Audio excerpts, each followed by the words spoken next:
அமைதியா இருக்கணும், தெரிஞ்சுக்கோ. அங்கிருந்து சத்தமெல்லாம் போடக்கூடாது.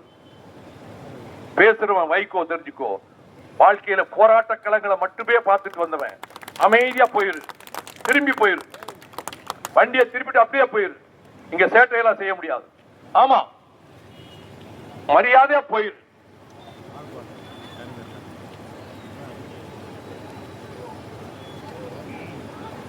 என்னை பொறுத்தமட்டிலே ஒன்றை தெரிவித்துக் கொள்கிறேன்.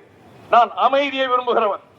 அதே நேரத்தில் எந்த ஆபத்துக்களையும் பற்றி என் வாழ்க்கையில் என்றைக்கும் கவலைப்பட்டவன் கிடையாது. போராட்ட களத்திலேயே வாழ்ந்தவன். இன்னும் சொல்ல போனால் பேசுகிறீர்களே, உங்களை கேட்கிறேன்.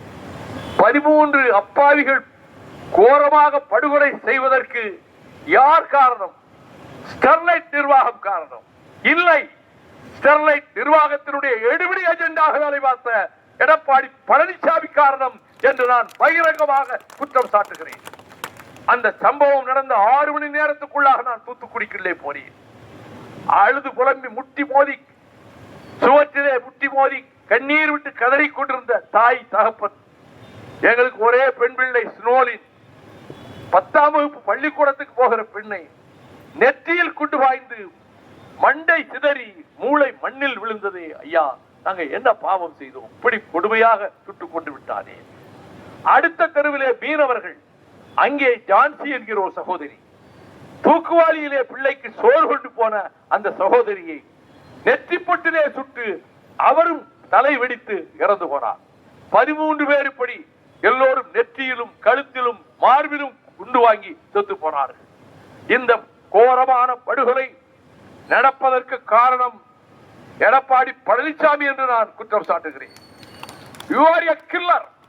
நீ அந்த கொலைக்கு காரணமானவன் என்று நான் குற்றம் சாட்டுகிறேன். யமராஜும் பென்னிக்ஸும் தகப்பனும் மகனும் சாத்தான்குளம் போலீஸ் ஸ்டேஷனிலே சித்திரவதை செய்யப்பட்டு, அதற்கு பிறகு குற்றுயிரும் கொலையுருமாக கோயில்பட்டி கிளை சிறையிலே அடைக்கப்பட்டு, அங்கிருந்து தூத்துக்குடிக்கு அழைத்து செல்லப்பட்டு 3ஆம் நாள் இறந்து போனார்களே. அந்த படுகொலைக்கும் நீங்கள் ஆட்சி நடத்திய அந்த துறைத்தனம் தான் காரணம், அந்த காவல்துறை தான் காரணம்.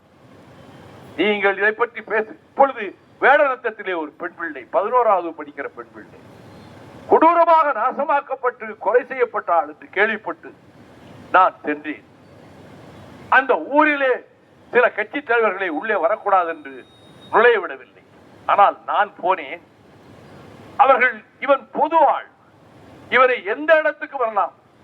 இன்னும் சொல்ல போனால், விருதுநகர் மாவட்டத்திலே சாதி கலவரம் நடந்த போது தேவர்குல மக்களும் தேவேந்திரகுல மக்களும் மோதிக்கொண்ட தருணத்தில் நான் சென்ற போது 2 தரப்பிலும் என்னை ஊருக்குள் அழைத்துக் கொண்டு போய் மந்தையிலே மடத்திலே உட்கார வைத்து, வைகோ பொதுவானவன், எல்லோருக்கும் பொதுவானவன், அவன் நியாயத்துக்காக பாடுபடுகிறவன் என்ற வகையில்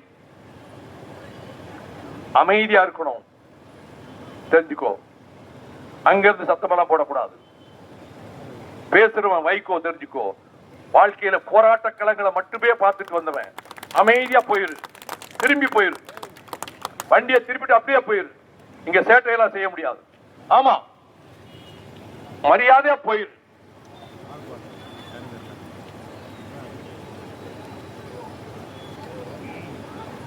என்னை பொறுத்தமட்டிலே ஒன்றை தெரிவித்துக் கொள்கிறேன். நான் அமைதியை விரும்புகிறவன். அதே நேரத்தில் எந்த ஆபத்துக்களையும் பற்றி என் வாழ்க்கையில் என்றைக்கும் கவலைப்பட்டவன் கிடையாது. போராட்ட களத்திலேயே வாழ்ந்தவன். இன்னும் சொல்ல போனால்,